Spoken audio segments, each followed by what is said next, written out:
Hey everybody, and welcome to my N5 series on the Roland P-6, where I cover a topic in about 5 minutes.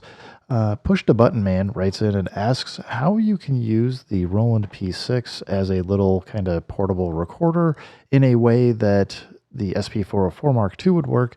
And the reason why he's asking is on the SP404 Mark II, we can set up a metronome and we can record very long form content on the SP404 Mark II with the metronome. You can make sure you're kind of playing in time. You get the looper, you get all kinds of fun stuff there. On the P6, however, I have not been able to figure out a way to get the metronome to play and allow us to record a sample at the same time. It's also very limited in sample time. So again, I'm not sure that this is the best way to do it, but I'm going to just go through and show a few things and how I believe it works. And if somebody has more details or information or other suggestions for using just the P6, I would love to hear them. I do suspect, though, that the best advice we're going to give is you're going to have to use an external metronome if you want to record something in time. And because you don't have the BPM sync, you're not going to get time stretching. So you're going to have to play it pretty well in time. That said, let's go dig into this. So I've got an empty sample here. It's not playing anything. And when I hit sample and come in, I want to record. I've got some content over here on the iPad. I can play. If I hit the record button, it's not. This is really telling it to record a pattern, not to come in and start the metronome. It would be a way I was hoping this would work, but it does not. So turn that off. And just to show you, oops, don't need to start adding things. If we go shift menu and I go to the metronome, which is near the end here, we'll go back. If I turn metronome, the metronome is set to record. So when the record button's on, that's what I want is for it to start ticking away. And if I go to metronome level, it's at 80, which is plenty to hear it. So if if I play and then hit record, we can hear it. But again, when we go into sampling, we're not hearing that metronome. So honestly, push the button man.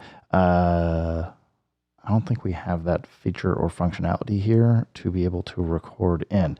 That said, you know, we can record things in. If you're good with resampling, you could get a drum track down and then resample and play something on top of it. But I don't think that's what you're looking for. I think you're looking for just being able to play like a guitar lick or something, record that maybe like for a loop or two, a bar or two, and move on and kind of building a structure. That's what I got from your comment that you're looking for. So I guess I just have to say, like, I don't think there's a good way to do this because we come in here again, we'll go select that. We're in standby, can't get the metronome on, and I've looked through the manual. I haven't found anything. So again, if somebody sees something I'm missing, let me know, but otherwise let's just play something. So just recorded that. It's fine.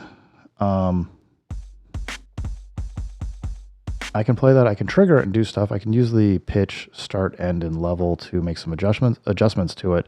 But now if I want to start layering on, I'm going to have to go sample, hit this for another pad, push sample to be in standby, and then start. Well, actually, let's get out of standby first. Yeah, like I'll do pad 6. We'll see if we can get some hi-hats in here added, but I think what you're going to need to do is this, where you're going to go resample like this. And that was terrible and out of time because I didn't have a metronome to work with to get started. So I kind of like that first one just because I hit both about the same time. But I guess I'm just saying, push the button, man. I don't think that this is going to be the best device for doing this. We can certainly do some other tricks, though. The only other few things that are coming to mind would be to basically take this, apply it to a pattern. So we're going to go pattern. Yeah, we'll go pattern. We'll pick something like way out here, like pattern 12. I don't think I have anything on here. We will come back over.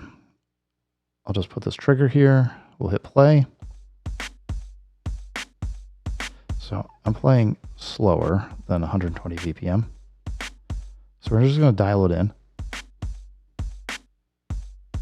Maybe it's 102, could be like 98.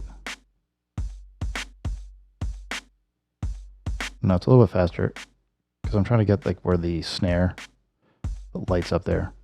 It's closer there. Maybe it's 104. Anyway, I'm just kind of eyeballing it using my ears to get a sense. I could at least know that here I could now hit record to get a bit more of a metronome, but this isn't going to necessarily help me do anything other than play in something and at least know that I'm at a 104 BPM, and then see what I can do playing something else in and kind of layering it and then resampling so that I at least have it like this bass bar locked. I hope somebody has some other suggestions out there and is interested in dropping some comments. Happy to see what other folks come up with. But yeah, I think Push the Button Man, we're looking at a device that's not geared towards a whole lot of looping. It's not geared towards BPM sync, as far as I can tell, at all. And you're not likely going to get a metronome that you can have playing while you're trying to sample back in to be able to play to. It's a little sad. I wish like we could get at least the metronome to kind of tick off. You're going to probably want to use something like an external device, something that you can maybe put in between your headphones that you're listening to monitor, that would give you a metronome. That might help. And I'm just trying to think if there's anything else I have for suggestions or advice. Probably best case, maybe there's a way you can use your phone or something to do it and have like your phone and a P-6 together. I'll play around with it some more and see what I can come up with for some ideas in the future for trying to get yourself a metronome that you don't end up recording onto there. So I will look into it some more. I hope people have some thoughts, comments, or advice. Otherwise, everybody, thanks for keep asking questions, keep stopping by, keep making music, keep having fun. Remember, if it sounds good, it is good. And peace.